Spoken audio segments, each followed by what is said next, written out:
Hey traders, David Frost, my strategic forecast. You're here for another episode of Common Sense Market Analysis. Today is Wednesday, July 17, 2019. We're looking at a daily chart of the SPY or Spider, which is the proxy for the S&P 500. We had another down day. I know it's a bit of a shocker, but the market was red once again. We have stuff going on. We have stuff to discuss. Let's do a little bit of housekeeping first, and then we'll move on. So right now, as it stands, since the market did pull back from the recent high, and the high was 301.13, what we're going to do is we're going to take the 375 to 301 off the deck. That target is finished. It was achieved. It has been rejected. Even if the market goes back up again, it will be another target higher. So that's done, over, complete, finito. In last night's video, we started discussing my theory about where the market was headed to on the downside,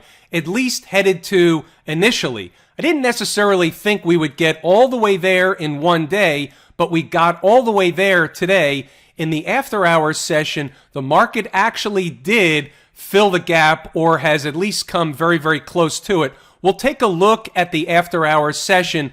It's not going to be complete until they fill the gap during market hours, but it also changes a little bit how we're going to look at the bigger picture. We'll talk about all that stuff and a whole lot more in this episode of Common Sense Market Analysis. Big picture. So last night we discussed the fact that we're still above the moving averages. We've discussed this every single day. As long as we remain above the moving averages, the market still remains in an uptrend. We also started discussing over the last few days the fact that we're getting extended from home base. Where's home base? The 20-period moving average. Where's the 20-period moving average? Not that far away from current price. It was a lot farther away at yesterday's close than it is at today's close.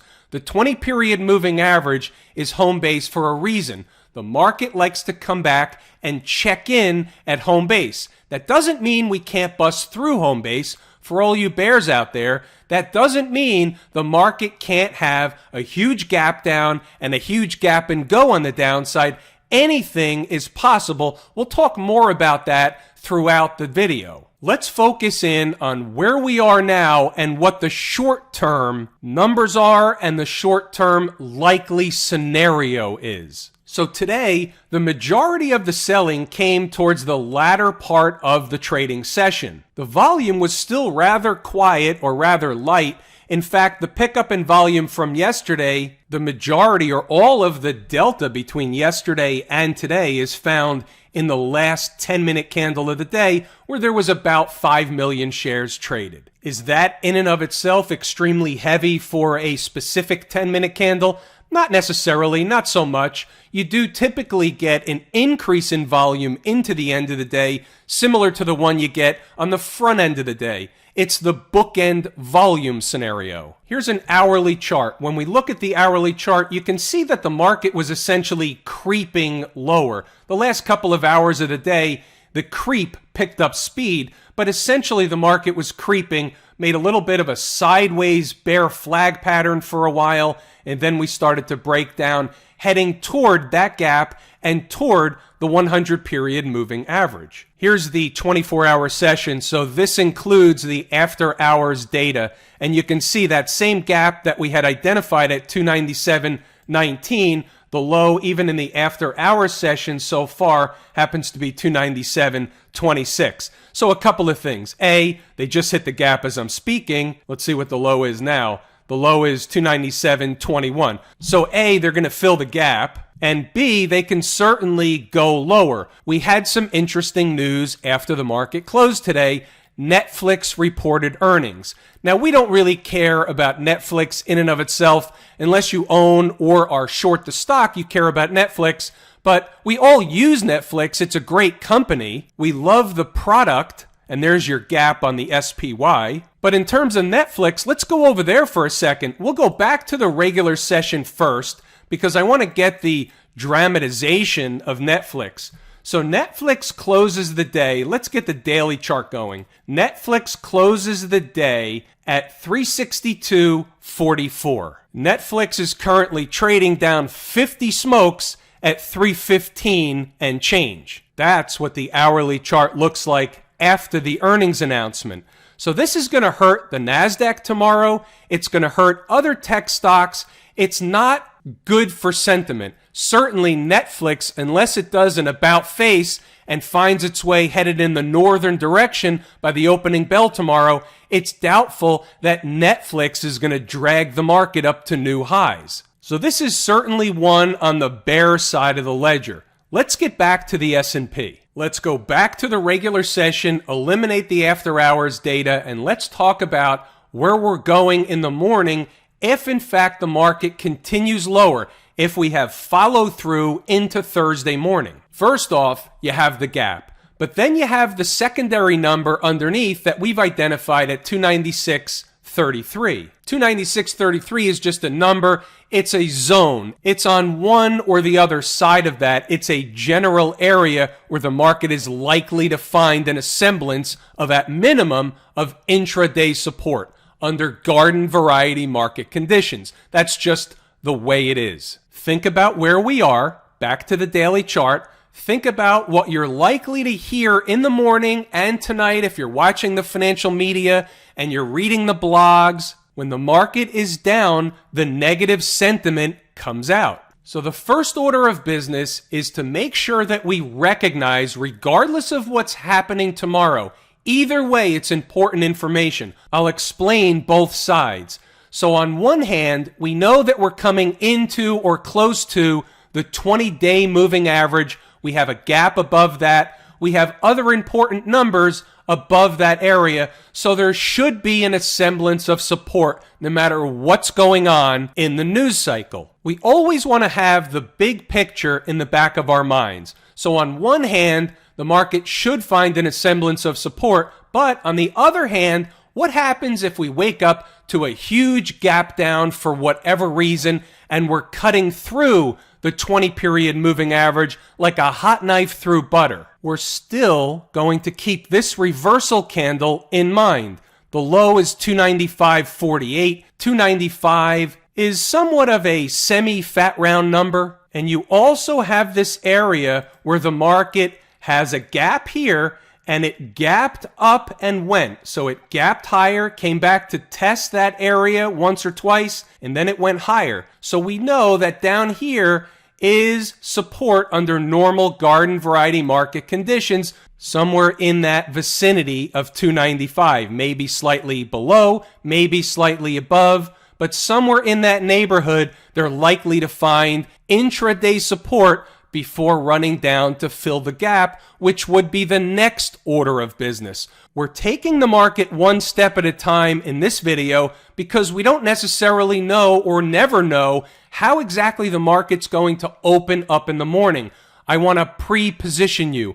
I want you to be pre-prepared or just flat out prepared. Okay, now that we're prepared, let's get out of our lane for a second, and I want to remind everybody what and why we were harping on for a couple of days, specific to Inside the Numbers members, but we can all learn something from this. So here's this morning's copy of Inside the Numbers. Not going to bore you with the details. You can read what you can get on a snapshot of the screen, but here's the point. Not just around lunchtime, but also right in the morning, we were harping on the same numbers that we were harping on for the last couple of days.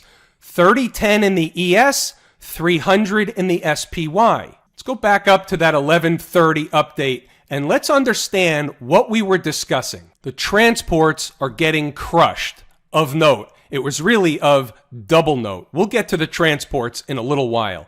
The financials are down again. Of note, 30-10 and 300 on the SPY gave way. I'm saying we might get an intraday float for a while, but they gave way. And I'm simply reiterating to Inside the Numbers, folks, everything we talked about last night. Where are they heading? To the zone discussed last night. Why wasn't there another update in the afternoon? I could have made another update, but what would I have said? Everything that we said was happening is still happening. The target hasn't changed. That's what I would have said, so I didn't make the update. All they're doing was heading for the target. What else did we have today? Let's go down and check out stocks on the move.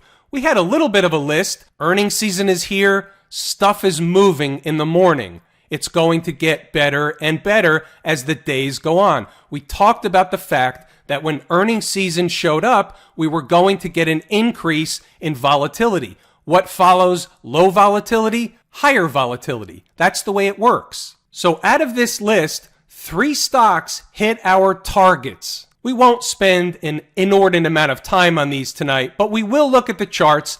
NSC, CMA, and CSX. All 3 hit their targets. We'll look at all 3 charts. What else did we have? Well, you might want to look at the important numbers. We're going to look at the important numbers as we go along, but pay very close attention to, again, 30.10, 29.98, 29.92. This is in the ES. 29.82, and that was all we saw through Wednesday's session. So let's go back to the charts. There's 300. We're on a 15-minute chart. I want everybody to understand and see what happened. The market was fighting 300. We talked about it. It was 30.10 in the ES. Made one final attempt, and then the market sold off, and from there, essentially put in another bear flag pattern and went down again. That's why that 300 fat round number was so important. It happened to coincide with 30.10 in the ES. Here's the ES, and here are the numbers that came right off the page from inside the numbers. 30.10, 3004, 29.98, 29.92, and the next one down was 29.82, and we're on the pit session, so you don't see that right now. If we switched over to the non-pit session chart, you would see the 29.82. But here's the point. These numbers are good. They're not all going to work to the penny or to the tick every single time, but the numbers are right. They're going to be right most of the time. If you couple it together with everything that's taught in the course at Lazy E-Mini Trader, it's a recipe for success. Here's a 5-minute chart. You can see even 3004. Here we came too close. So you don't want the trade over here. You don't want what I like to call sloppy seconds because they already made an attempt and they missed. So the next time down, it's not the same trade. But look what happened. 3004, and just minutes later, you're at a high of 3007.25. Now, I know a lot of ES traders out there that would love a quick 2 or 3 points. Nothing wrong with 2 or 3 points. I like more than that, but there's nothing, absolutely nothing wrong with 2 or 3 points. And by the way, traders that have taken my course know that I try and give you the best of both worlds. I teach you a strategy to where we get the best of both worlds, and sometimes, doesn't always work out, but sometimes we end up with a risk-free trade on our hands. Let's move on and get into Camp IWM. Down about 1% today, not all that much, but you can see what's going on. Is the IWM trying to tell us something?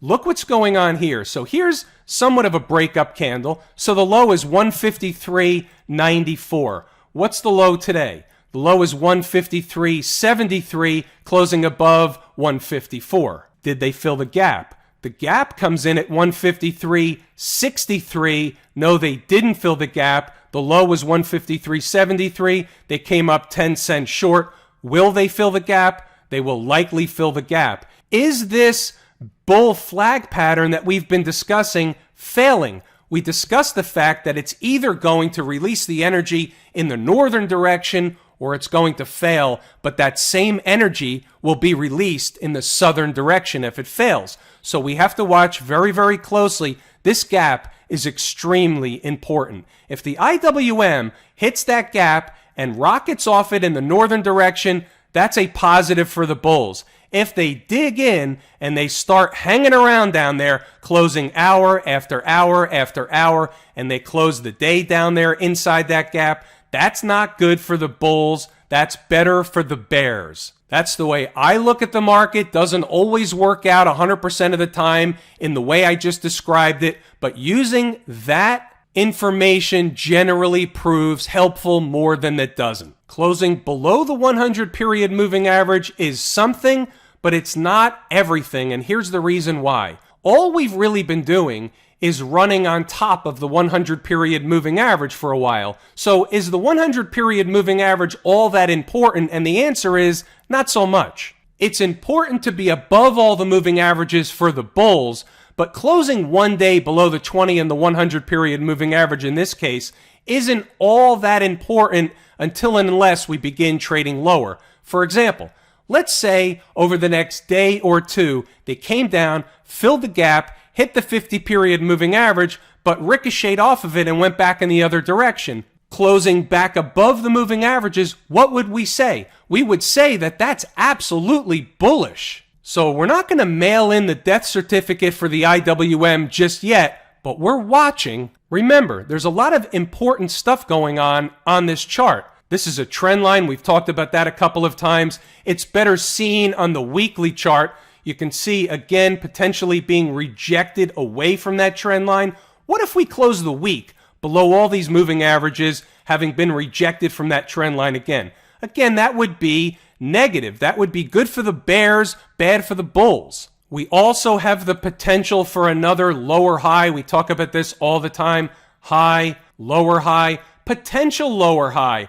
Lower highs are never good for the bulls. They're good for the bears. So there's stuff going on. There's always stuff going on. Remember, the IWM is my favorite market leading indicator, but we have something a little bit better tonight just as a one-off. It's not the VIX, but here is the VIX, and the VIX up at 14 real quick. What do you do when the VIX gets down to 12, 11, in that neighborhood? You buy the VIX. You collect the VIX. You don't know exactly when it's going to spike up or for how long it's going to spike up. What happens if this is the one? What happens if the VIX is $20 in a couple of days? Then you'll be sorry you didn't buy it down at 12. That's the way the VIX works. It runs without you really, really fast. That's why I use the term collect the VIX. I normally don't buy it all at one price. And in this case, and I know I get a lot of questions, I get a lot of emails, what product do I use or what vehicle do I use to trade the VIX?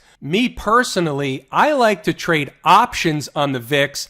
I just don't love the VXX and the other leveraged exchange traded products that try and track the VIX. The VIX is tricky enough. The VIX is already a derivative of the market. It's a derivative because it's once removed. The VIX is implied volatility of a market. That in and of itself is a derivative. Now, I'm already using options, so I'm using a derivative of a derivative. I'm not in love with that. What are the exchange traded products? Well, I'm not exactly sure how some of those are constructed. In the case of the VIX, I really don't know how they're constructed. I never took the time to look. But as far as I'm concerned, it's a derivative of a derivative of a derivative, because somewhere in there, somewhere along the line, they have to use either futures or options or some kind of structured arrangement, however you want to look at it, to be able to track the VIX. I don't know how they do it. They're a lot smarter than I am. Back in our lane, how do we have to look at the VIX right now? Well, here's how we have to look at it. We have to look at it like this is how I'm looking at it. This is essentially a bear flag. So if this doesn't go down, okay, then it's going to go up and fail. Same thing we just talked about in the other direction in the IWM. It's not exactly the same thing and it's not so clean, but in concept, that's how I'm looking at it. So what I'm really doing is I'm using this high here from the 10th, which comes in at 1469. Any daily close above that, and I think the VIX will be ripe to take off in the northern direction. How about taking a stop down at the transportation department, bring supplies, bring the first aid kit. This is a reversal, and it's fugly. This was the one-off I was talking about. The transports are definitely my favorite canary in the coal mine. They're my second favorite market leading indicator. But look what happened today. Let's discuss what we discussed, or let's review what we discussed over the last couple of days with the transports. In fact, just yesterday, I said, I think they're just headed to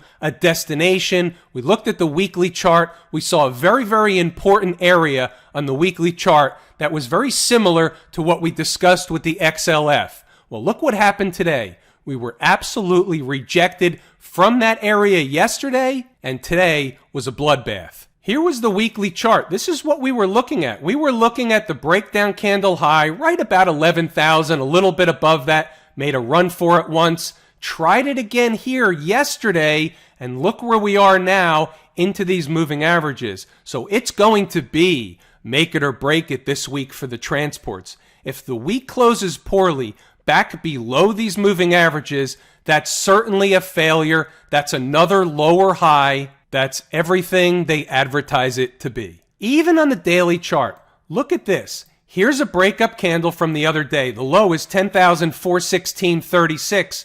We even closed below that today. In my humble opinion, the transports were screaming, pounding the table today, trying to tell traders something. 3.5% on the downside is a big day. That's woodshed, 3-barrel shotgun, the whole 9 yards. And by the way, look at that volume, 95 million shares against an average daily volume of about 44 million. Big volume yesterday, huge volume today. More than 200% more than the average daily volume. Having just been at a recent high yesterday, it's unlikely it's exhaustion volume on the downside. There were sellers in here today, no doubt about it. Here's one of the stocks today from inside the numbers. Now on the hourly chart, it looks a lot worse than it was. We go down to a 5-minute chart. You'll see what happened here. 2 levels on CSX. The stock actually stopped at the first one. Unfortunately, it made essentially a bear flag pattern and went to the second one, below it, and then back to it. So you can see how these numbers are important. We don't always get the type of rally we're looking for off the numbers. Not every trade works out picture perfect. That's just the world of trading. We all know that. But there's always another trade around the corner. NSC, Norfolk Southern. CSX was a rail company, part of the transports. Also, Norfolk was getting thrown out with the bathwater today as well. 194.05 first target, rocket ride up a couple of bucks. Nice trade. Comes down, hits the second number, 192.70, spikes through it by a few pennies. Nice rocket ride higher. Another couple of bucks. These were important numbers. These were stocks on the move. That's why they make the list. How about Comerica, CMA? This was also on the list. 67.88. You can see what happened. The stock closed yesterday all the way up around 71.5 or so. The stock comes into the price. This is given out at about 9 o'clock in the morning. Long before that, actually. Traders start logging in around 9 o'clock, slightly before 9 o'clock. The numbers are already posted. What else comprises the transports? UPS down 3.5% today. That's a big deal. FedEx down 3% today. That's a big deal. Will the transports be the canary in the coal mine? We're watching. We pick apart the charts, we look under the hood, and then we do the best job that we can every single day with the information that's in front of us. The Qs also coming down similar to the SPY. These will get hit as long as Netflix is going to also get hit in the morning. So Thursday, you should see Netflix down $40 or $50 if things stay the same way they are in the aftermarket session. That's certainly going to wreak havoc on the Qs to a degree. You could already see the Qs closed the day out at 192.20. They're already trading at 191.20, down another $1 as I make this video. The XLF coming in toward home base, toward the 20-period moving average. So technically, is there anything wrong with the XLF?